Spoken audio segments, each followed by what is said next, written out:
جی ہاں، کیا راشد الوی آپ کی کسٹڈی میں ہے؟ ہوں، کیوں؟ کیا آپ نے اس مخصوص شوٹنگ کے رش پرنٹس طلب کیے تھے؟ ہاں کیے تھے، ابھی تک موصول نہیں ہوئے۔ نہیں موصول ہو سکیں گے، کیا مطلب؟ نیگیٹو کا رول لیبارٹری سے غائب ہو گیا ہے۔ تمہیں کیسے معلوم ہوا؟ راشد الوی سے میرے مراسم ہیں، اس لیے میں کل سے دوڑ دھوپ کر رہا ہوں۔ آپ سے کئی بار فون پر رابطہ قائم کرنے کی کوشش کر چکا ہوں۔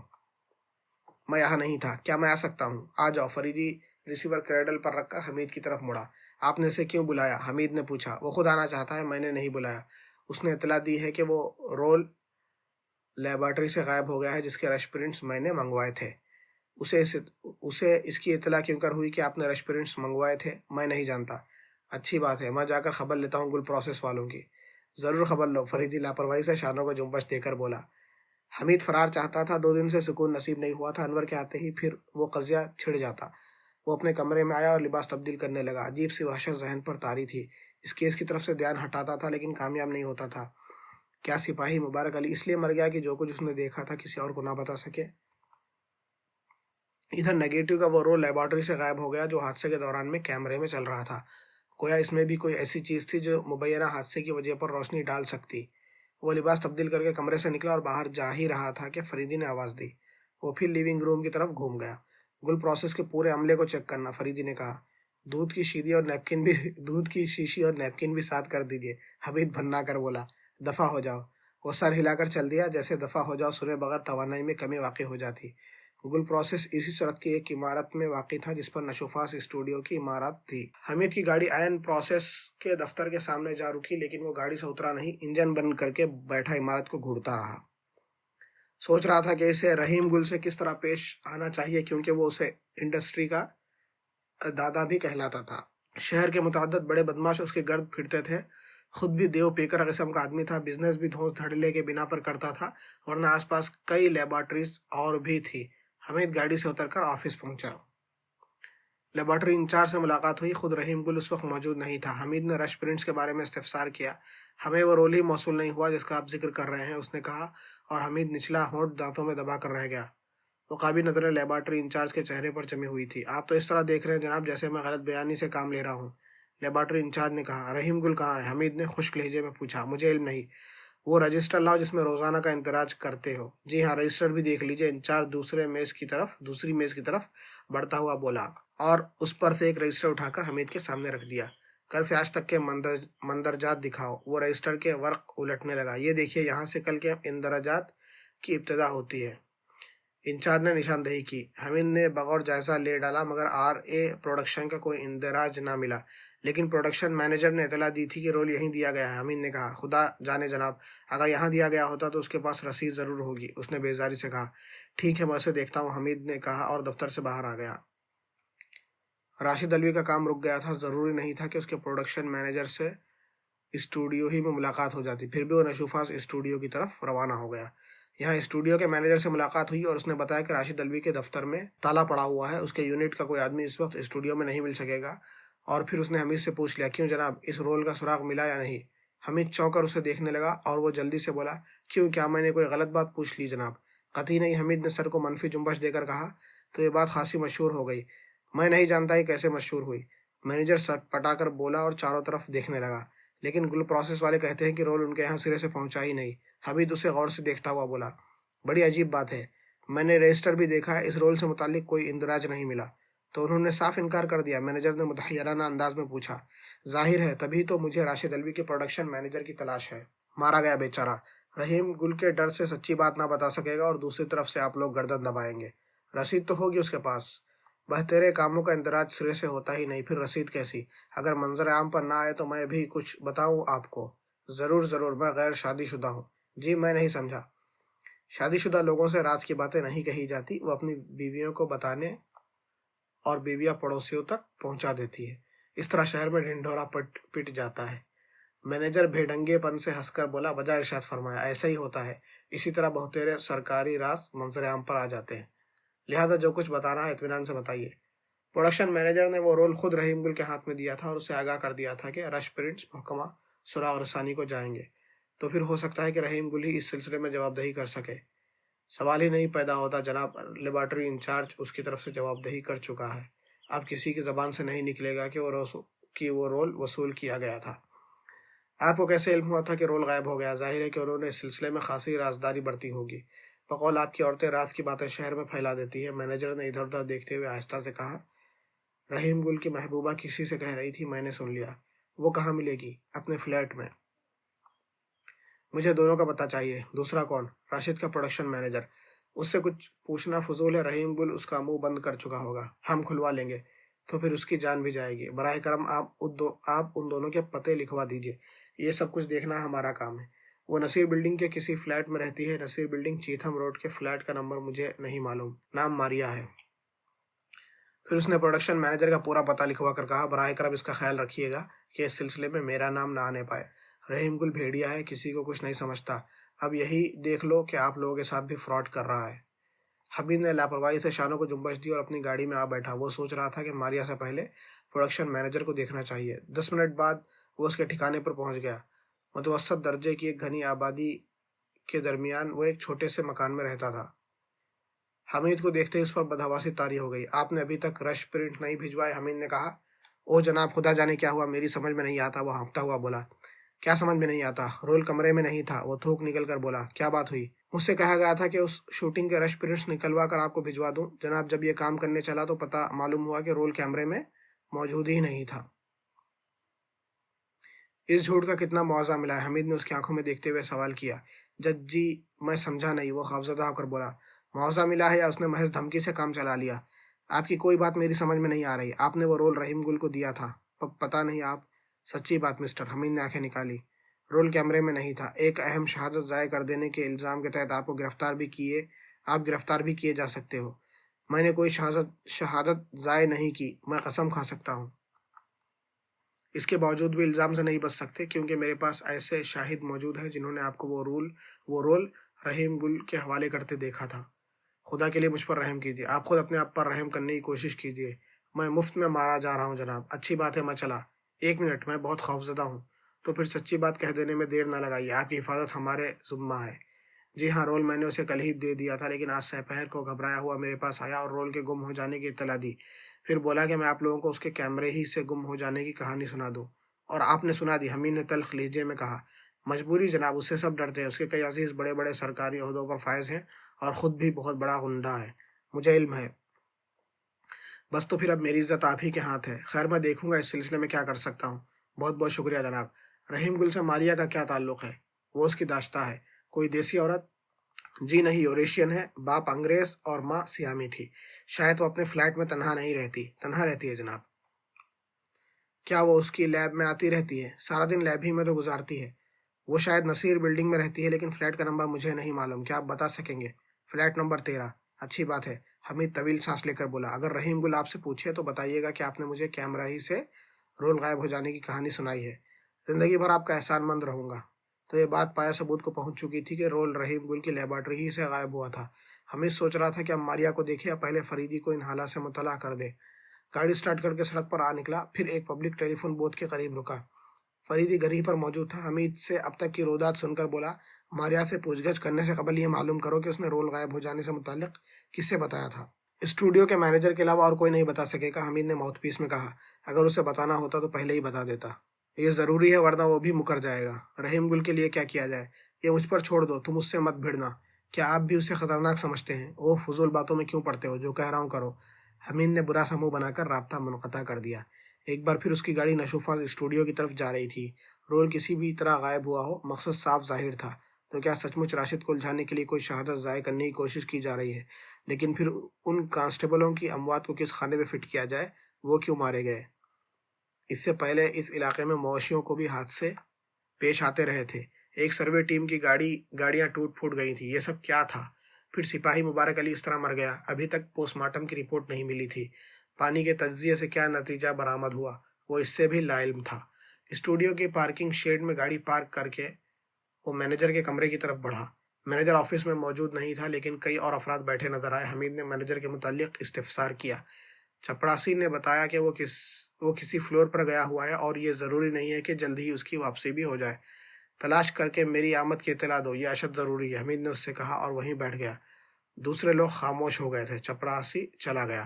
کمرے کی فضا پر خاموشی مسلط تھی، ایسا معلوم ہوتا تھا جیسے وہ لوگ اس کے وہاں پہنچنے سے قبل کسی خاص موضوع پر گفتگو کرتے رہے ہوں اور اس کی موجودگی میں اسے جاری رکھنا مناسب نہ سمجھتے ہو۔ حمید نے جیب سے پاؤچ نکالی اور پائپ میں تمباکو بھرنے لگا۔ تھوڑی دیر بعد چپراسی پلٹ آیا اور حمید کے قریب جھک کر آہستہ سے بولا، مینیجر صاحب دفتر میں آپ سے نہیں ملنا چاہتے، باہر منتظر ہیں۔ اچھا، حمید اٹھتا ہوا بولا۔ مینیجر سے لان پر ملاقات ہوئی، اس کے چہرے سے تشویش ظاہر ہو رہی تھی۔ ایک بات میں آپ سے پوچھنا بھول گیا تھا، حمید نے کہا۔ فرمائیے۔ ماریا نے کسے اطلاع دی تھی کہ وہ رول گم ہو گیا؟ او جناب، یہ تو یاد نہیں۔ پلیز، حمید ہاتھ اٹھا کر بولا، ہماری تفتیش کے نتائج اخبارات تک نہیں پہنچتے۔ اس نے شاداں کو بتایا تھا۔ شادہ سے آپ واقف ہوں گے، وہ رحیم گل کی چھوٹی بہن بھی ہے۔ شادہ، وہ اداکارہ جو شہزاد کے لیے رو رہی تھی؟ جی ہاں، وہی۔ بہت بہت شکریہ۔ اس وقت کوئی اور بھی موجود تھا؟ جی نہیں، میں نے بھی یہ بات ان دونوں کی لا علمی میں سن لی تھی۔ شادہ تو مجھے کچھ پاگل پاگل سی لگتی ہے۔ خیال ہے آپ کا، اول درجے کی چالاک ہے، گھریلو زندگی میں بھی اداکاری کرتی رہتی ہے۔ آپ نے تو دیکھا ہی تھا کہ شہزاد کے لیے کس طرح بچھاڑیں کھا رہی تھی، تو کیا وہ اداکاری تھی؟ 100% جناب، مینیجر طویل سانس لے کر بولا۔ حد درجے کی کینہ توز بھی ہے۔ آج ہی اسٹار کے کرائم رپورٹر کو یہ باور کرانے کی کوشش کر رہی تھی کہ راشد تو محض شو بوائے کی حیثیت رکھتا ہے، حقیقتاً شہزاد کی موت کا ذمہ دار ویلانی سیٹھ ہے۔ وہ کس طرح؟ وہ اس طرح کہ ویلانی سیٹھ نے راشد کو اسی شرط پر فائنانس کیا تھا کہ ہیرو کے لیے شہزاد کو کاسٹ کرے۔ کیا حقیقت بھی یہی ہے تو حقیقت ہی، لیکن ویلانی سیٹھ کو شہزاد سے کیا پرخاش ہو سکتی ہے؟ وہ شرط اس لیے رکھی گئی تھی کہ شہزاد کا نام باکس آفس کی ضمانت بن کر رہ گیا تھا، اور پھر اسٹنٹ فلموں میں کوئی کہانی تو ہوتی ہی نہیں، بس ہیرو ہی ہیرو ہوتا ہے۔ بہرحال کوئی وجہ تو ہوگی ویلانی کے خلاف شبہ ظاہر کرنے کی۔ شادہ نے اپنی ذاتی فلم کے لیے ویلانی سے فائنانس مانگا تھا، لیکن اس نے انکار کر دیا تھا۔ اوہ، تو اس کا یہ مطلب ہوا کہ وہ محض ویلانی کو پھنسانے کے لیے اس طرح رو رہی تھی۔ میں نے سب کچھ گوش گزار کر دیا ہے، نتیجہ آپ خود اخذ فرمائیے۔ شادہ سے کہاں ملاقات ہو سکے گی؟ بیٹھی ہوئی ہے اپنے آفس میں۔ کدھر ہے آفس؟ سامنے والی راہداری میں بائیں جانب دلشاد پروڈکشن کا بورڈ ہے۔ اچھا، شکریہ، میرا نام نہ آنے پائے، سوال ہی نہیں پیدا ہوتا، کہتا ہوا حمید آگے بڑھ گیا۔ راہداری میں داخل ہو کر بائیں جانب کی بورڈ دیکھتا ہوا چلتا رہا۔ دلشاد پروڈکشن کے سامنے رک کر دروازے پر ہلکی سی دستک دی۔ یس کم ان، اندر سے نسوانی آواز آئی۔ حمید نے دروازہ کھولا، وہ سامنے ہی بیٹھی نظر آئی اور حمید کو دیکھتے ہی اس طرح اچھل پڑی جیسے دفتر میں ہاتھی گھسا چلا آ رہا ہو۔ اوہ کیپٹن، وہ سنبھالا لے کر بولی، آئیے آئیے، زہر نصیب کہ آپ نے قدم رنجا فرمایا۔ نہیں تو، حمید نے بوکھلاہٹ میں چاروں طرف دیکھتے ہوئے کہا۔ جی، میں نے تو نہیں فرمایا قدم رنجا، مطلب یہ ہے کہ آپ تشریف لے آئے، لیکن قدم رنجا کہتے ہیں، وہ ہنس کر بولی۔ پلیز، حمید ہاتھ اٹھا کر بولا، اتنی گاڑھی اردو میں بات نہیں ہوگی، انگلش میڈیم میں میری تعلیم ہوئی ہے، اردو کمزور ہے، آپ تشریف تو رکھیے۔ وہ چہک کر بولی۔ شکریہ شکریہ، حمید بیٹھتا ہوا بولا۔ کیا پئیں گے؟ کچھ پینے نہیں آیا، آپ سے صرف ایک بات دریافت کرنی تھی۔ فرمائیے۔ آپ اتنی خوبصورت کیوں ہیں؟ کیا آپ بھی لکس ٹوائلٹ صابن کھاتی ہیں؟ وہ منہ دبا کر ہنسنے لگی، پھر بولی، آپ بہت دلچسپ اور ہنسمکھ آدمی ہیں کیپٹن۔ نہیں، واقعی بتائیے، میں محسوس کرتا ہوں کہ میری رنگت کچھ مدھم پڑتی جا رہی ہے۔ کپتان صاحب، تشریف آوری کا اصل مقصد ظاہر فرمائیے، آپ کی اردو بہت خوفناک ہے۔ وہ کچھ دیر تک عجیب نظروں سے اسے دیکھتی رہی۔ حمید نے تھوڑی دیر بعد کہا، کل میں نے مسٹر رحیم گل کے ساتھ ایک یوریشین لڑکی دیکھی تھی، اس کے بارے میں کچھ معلومات حاصل کرنا چاہتا ہوں۔ اس سے کیا قصور سرزد ہوا ہے؟ میری ایک ایسی گرل فرینڈ سے مشابہت رکھتی ہے جس کا انتقال ہو چکا ہے۔ سمجھ گئی؟ وہ برا سا منہ بنا کر بولی۔ کیا سمجھ گئی؟ آپ میرے بھائی کو بھی کسی معاملے میں الجھانا چاہتے ہیں؟ خواہ مخواہ۔ نہیں کپتان صاحب، پلیز صاف صاف بتائیے، ذاتی دلچسپی کے علاوہ اور کچھ بھی نہیں ہے۔ میرا بھائی خطرناک ہے، بے فکر رہیے، رقابت مول لینے کا ارادہ نہیں ہے۔ اس کے بارے میں آپ کیا معلوم کرنا چاہتے ہیں؟ کیا وہ لیبارٹری میں کام کرتی ہے؟ جی نہیں، گل صاحب کی گرل فرینڈ ہے۔ کہاں رہتی ہے؟ نصیر بلڈنگ کے 13ویں فلیٹ میں۔ نصیر بلڈنگ کہاں ہے؟ چیتھم روڈ پر۔ شکریہ، حمید اٹھتا ہوا بولا۔ نہیں، ابھی تشریف رکھیے، میں بھی کچھ پوچھوں گی۔ کیا یہ اسی رول کا قصہ ہے؟ آپ بہت ذہین ہیں مس شاداں، کیا قصہ ہے؟ میرا خیال ہے کہ قصہ آپ ماریا سے سن چکی ہیں۔ اچھا، تو پھر؟ راشد کا پروڈکشن مینیجر کہتا ہے کہ رول کیمرے ہی سے غائب ہو گیا تھا، اس کے گل پروسیس تک پہنچنے کی نوبت ہی نہیں آئی۔ وہ مستفسرانہ نظروں سے حمید کو دیکھتی رہی اور حمید نے خاموشی اختیار کر لی۔ آپ کہنا کیا چاہتے ہیں؟ شادہ نے تھوڑی دیر بعد پوچھا۔ لیکن ماریا نے آپ کو اطلاع دی تھی کہ رول لیبارٹری سے غائب ہوا تھا، آپ کو اس کا علم کیوں کر ہوا کہ اس نے مجھے کوئی ایسی اطلاع دی تھی؟ میرا محکمہ مخبروں کی شخصیت ظاہر نہیں کرتا۔ خیر خیر، میں سمجھ گئی۔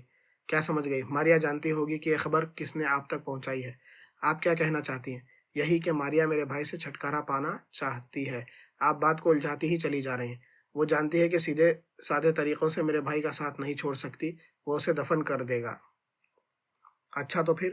اس نے کسی کو سنانے ہی کے لیے مجھے وہ اطلاع دی تھی تاکہ بات آپ تک پہنچ جائے، آپ میرے بھائی کو بند کر دیں اور وہ آزاد ہو جائے۔ آپ کی دانست میں آپ دونوں کی گفتگو کس نے سنی ہوگی؟ مجھے علم نہیں، بہرحال میرا بھائی خطرے میں ہے۔ آپ نے مسٹر گل سے اس کا تذکرہ کیا تھا؟ کیوں نہ کرتی، معاملہ پولیس کا تھا، لیکن گل صاحب نے ماریا کے بیان کی تردید کی، یعنی رول لیب تک پہنچا ہی نہیں تھا۔ جی ہاں، انہوں نے ہی بتایا تھا۔ تو پھر اس کا یہ مطلب ہوا کہ راشد کے پروڈکشن مینیجر کا بیان درست تھا۔ کیا آپ اتنی آسانی سے اس پر یقین کر لیں گے؟ ظاہر ہے کہ پوری طرح مطمئن ہو جانے سے قبل یقین کر لینے کا سوال ہی نہیں پیدا ہوتا۔ ماریا یہی چاہتی ہے۔ میں نہیں سمجھا۔ وہ اول درجے کی کتیا ہے، گل سے پیچھا چھڑانا چاہتی ہے۔ اگر وہ ایسے معاملات میں الجھ جائیں تو وہ دوسروں کے ساتھ بھی عیش کر سکے گی۔ ابھی حال ہی میں ایک نیا دوست بنایا ہے، فرانسیسی ہے۔ اس سلسلے میں گل سے جھگڑا بھی ہوا تھا۔ کیا اس کے سارے اخراجات مسٹر گل ہی اٹھاتے ہیں؟ جی ہاں، قطعی۔ بہرحال وہ رول غائب ہو گیا اور اس سلسلے میں بعض لوگ بہت سنجیدگی سے بول رہے ہیں۔ پتہ نہیں وہ راشد کو بچانا چاہتے ہیں یا جہنم میں جھونک دینا چاہتے ہیں۔ ویلانی سیٹ سے ہی پوچھ گچھ کی آپ نے؟ ہم اپنے طور پر سب کو دیکھ رہے ہیں۔ راشد اور شہزاد کو یکجا کرنے کی ذمہ داری اسی پر ہے، ہمیں علم ہے، لیکن اسے حراست میں نہیں لیا گیا۔ ہر مشتبہ آدمی کو حراست میں نہیں لیا جا سکتا۔ ماریا کے بارے میں آپ کا کیا خیال ہے؟ آنکھیں کرنچی نہ ہوتی تو لاجواب ہوتی۔ آپ بہت ہنسمکھ ہیں، لیکن کرنل فریدی کے تصور سے بھی ہول آتا ہے۔ میرا خیال ہے کہ انہوں نے کسی سے بھی سخت لہجے میں گفتگو نہیں کی تھی۔ عجیب شخصیت ہے، بس الفاظ میں بیان کرنا مشکل ہے۔ وہ طویل سانس لے کر بولی، یوں سمجھ لیجئے دلکش بھی اور خوفناک بھی۔ دلکش اس صورت میں کہ ان سے آنکھیں نہ ملنے پائیں۔ آنکھیں ملتے ہی ایسا معلوم ہوتا ہے جیسے دل سینے سے اچھل کر حلق میں آ گیا ہو۔ آپ ٹھیک کہہ رہی ہیں، پچھلے سال ایک خاتون کو آنکھیں ملتے ہی قے ہو گئی تھی اور دل حلق کے باہر آ گیا تھا۔ میں مذاق نہیں کر رہی، حقیقت بیان کر رہی ہوں۔ اس فرانسیسی کے بارے میں کچھ بتائیے جس سے ماریا کی دوستی ہے۔ نیشنل اسٹوڈیوز میں ساؤنڈ انجینئر ہے، والگو نام ہے۔ اس نے کہا، آپ خواہ مخواہ اتنی دور جا رہے ہیں، بس ویلانی سیٹ کو ٹٹولیے، حقیقت سامنے آ جائے گی۔ آپ بھی تو شاید کوئی فلم پروڈیوس کرنے والی ہیں۔ جی ہاں، اور میرا دعویٰ ہے کہ باکس آفس ہٹ ہوگی۔ موضوع کیا ہے؟ پیروڈی، چراغ علاؤدین کی پیروڈی۔ واقعی ہٹ کر ہوگی، کیونکہ قوم کی خوش مزاجی عروج پر پہنچی ہوئی ہے۔ بس دشواری یہ ہے کہ انڈسٹری میں کوئی ایسا آدمی موجود نہیں ہے جو چراغ کے جن کا رول ادا کر سکے۔ اگر میں فراہم کر دوں تو؟ اگر آپ سنجیدگی سے کہہ رہے ہیں تو بے حد مشکور ہوں گی۔ ابھی بلواؤں؟ ضرور ضرور، میں ابھی 2 گھنٹے تک آفس میں بیٹھوں گی۔ تو پھر میں ابھی آیا، حمید اٹھتا ہوا بولا۔ گاڑی پر بیٹھ کر وہ اسٹوڈیو سے نکلا چلا گیا، پھر ایک ڈرگ اسٹور کے سامنے گاڑی روکی۔ فریدی کو اپنی اور شادہ کی گفتگو کے بارے میں بتانا چاہتا تھا، لیکن گھر کے نمبروں سے رابطہ قائم نہ ہو سکا۔ پھر اس نے دوسرے نمبر بھی آزمایا اور فریدی سے رابطہ قائم کرنے میں ناکام رہا۔ فریدی کو رپورٹ دیے بغیر ماریا کے سلسلے میں کوئی قدم اٹھانا نہیں چاہتا تھا، لہٰذا کیوں نہ تھوڑی سی تفریح۔ شادہ سے وعدہ کیا تھا کہ اس کے فلم کے لیے ایسا آدمی فراہم کر دے گا جو چراغ علاؤدین کے جن کا رول ادا کر سکے۔ اس نے فون نمبر پر قاسم کے نمبر ڈائل کیے۔ تھوڑی ہی دیر بعد دوسری طرف سے قاسم ہی کی آواز آئی تھی۔ کیا کر رہے ہو؟ حمید نے پوچھا۔ تم سے مطلب؟ کسی مطلب کے بغیر میں تمہیں کب گھانس ڈالتا ہوں؟ اچھا کہو جلدی، جو کچھ کہنا ہے۔ تم نے ایک بار بتایا تھا کہ تمہیں فلمی اداکارہ شادہ بہت اچھی لگتی ہے۔ پچھلے سال کی بات ہے، آج کل جمالو اچھی لگ رہی ہے۔ میں اس وقت نشوفاز اسٹوڈیوز میں شادہ کے دفتر میں بیٹھا ہوا ہوں، اور تمہارے والد صاحب؟ قاسم کے لہجے میں جھلاہٹ تھی، اشارہ کرنل فریدی کی طرف تھا۔ ان کا یہاں کیا کام؟ میں پوچھتا ہوں فون کیوں کیا ہے؟ قاسم کی دہاڑ سنائی دی۔ اچھا وقت گزارنا ہو تو نشوفاز میں پہنچ جاؤ، آدھے گھنٹے تک تمہارا انتظار یہی کر سکتا ہوں۔ اگر کسی نے گھسنے نہ دیا تو؟ جس وقت تمہاری رولس رائس اسٹوڈیوز کے پھاٹک پر پہنچے گی تو چوکیدار بوکھلا کر پھاٹک کھول دے گا۔ بیوقوف تو نہیں بنا رہے؟ بیوقوف تو تمہیں گھر بیٹھے بنا سکتا ہوں، یہاں بلانے کی کیا ضرورت؟ ہاں سالے، پہلے خود ہی بلاؤ گے، پھر جڑ دو گے چپاٹی بیگم سے۔ مت آؤ، ٹھہرو، اسٹوڈیو میں تمہیں کہاں تلاش کروں گا؟ جس سے بھی پوچھو کہ دلشاد پروڈکشن کے دفتر تک پہنچا دے گا۔ کون پروڈکشن؟ دلشاد پروڈکشن کا دفتر، شادہ کے فلم یونٹ کا نام ہے۔ اچھا، میں آ رہا ہوں، جتنی جلدی ممکن ہو۔ میں تو کیا ٹیلی فون ہی پر بیٹھ کر چلا ہوں۔ حمید نے ریسیور کیڈل پر رکھ دیا۔ تھوڑی دیر بعد اس کی گاڑی پھر اسٹوڈیوز کی طرف واپس جا رہی تھی۔ شادہ اپنے آفس ہی میں ملی حمید کو دیکھ کر ہنس پڑی، لیکن حمید اس ہنسی کا مطلب نہ سمجھ سکا۔ یہ اظہار مسرت کس سلسلے میں تھا؟ حمید نے بڑی سنجیدگی سے پوچھا۔ میں سمجھی تھی شاید آپ واپس نہیں آئیں گے۔ واپس کیوں نہ آتا؟ میرا خیال تھا شاید آپ ماریا کی تلاش میں نکل کھڑے ہوں گے۔ ہونا تو یہی چاہیے تھا، لیکن آپ کے لیے چراغ والا جن فراہم کر دینے کا وعدہ کر چکا ہوں۔ کافی پئیں گے؟ شکریہ۔ شادہ نے میز پر رکھی ہوئی گھنٹی بجائی۔ ایک لڑکا آفس میں داخل ہوا، اس سے کافی لانے کے لیے کہا، اور اس کے چلے جانے کے بعد حمید سے بولی، آپ پولیس والے نہیں لگتے۔ میں نہیں سمجھا۔ آپ کی آنکھیں بہت خوبصورت ہیں، سچ کہتی ہوں رانجھا کے رول میں جواب نہ ہوگا۔ کیا مجھے اس پر خوش ہونا چاہیے؟ میں نے سنا ہے آپ کو عورتیں گھیرے رہتی ہیں، بیوقوف سمجھتی ہیں۔ میں تو نہیں سمجھتی۔ بہت بہت شکریہ۔ شہزاد نہ مرتا تو آپ سے ملاقات بھی نہ ہوتی۔ مجھے بے حد افسوس ہے، آپ دونوں گہرے دوست تھے۔ جی ہاں، وہ طویل سانس لے کر بولی اور کسی قدر مغموم نظر آنے لگی۔ انڈسٹری ایک اچھے اداکار سے محروم ہو گئی۔ ویسے راشد کی بیوی کا کیا قصہ؟ اچھی عورت نہیں تھی، یہ غلط ہے کہ شہزاد نے اسے ورغلایا تھا، وہ خود اس پر ریچھی تھی۔ راشد سے طلاق لے کر کچھ دن شہزاد کے ساتھ رہی، پھر اسے بھی چھوڑ گئی اور راشد شہزاد کا دشمن ہو گیا۔ فطری بات ہے، شادہ نے کہا، اور پھر چونک کر بولی، آپ کا وہ جن کب آئے گا؟ حمید نے گھڑی دیکھتے ہوئے کہا، بس آ ہی رہا ہوگا، اور ہاں یہ بھی بتا دوں وہ جتنا لمبا چوڑا ہے اتنا ہی مالدار بھی ہے۔ پھر کیوں وہ اس پر راضی ہونے لگا؟ راضی کرنا میرا کام ہے، آخر ہے کون؟ بے حد دولت مند گھرانے کا واحد چشم و چراغ، عاصم ملٹی انڈسٹریز کے سیٹ عاصم کا نام تو سنا ہی ہوگا آپ نے، کیوں نہیں؟ انہی کے فرزند ارجمند ہے مسٹر قاسم۔ میں نے ان کے بارے میں سنا ہے لیکن آج تک دیکھنے کا اتفاق نہیں ہوا۔ کیا آپ کو یقین ہے کہ وہ اس پر تیار ہو جائیں گے؟ کوشش کی جائے گی، ماں بچپن ہی میں مر گئی تھی، اس لیے پیار کا بھوکھا ہے۔ شادی شدہ ہیں؟ شدہ بھی ہے اور غیر شدہ بھی ہے۔ میں نہیں سمجھی۔ بیوی اتنی خائف رہتی ہے کہ پاس بھی نہیں بھٹکنے دیتی۔ اوہ اچھا اچھا، کہہ کر وہ نچلے ہونٹ پر زبان پھیرنے لگی۔ اتنے میں لڑکا کافی کی ٹرے اٹھائے ہوئے آفس میں داخل ہوا۔ ادھر لاؤ، میں خود بنا لوں گی، شادہ نے اس سے کہا۔ لڑکا کافی کی ٹرے رکھ کر باہر چلا گیا۔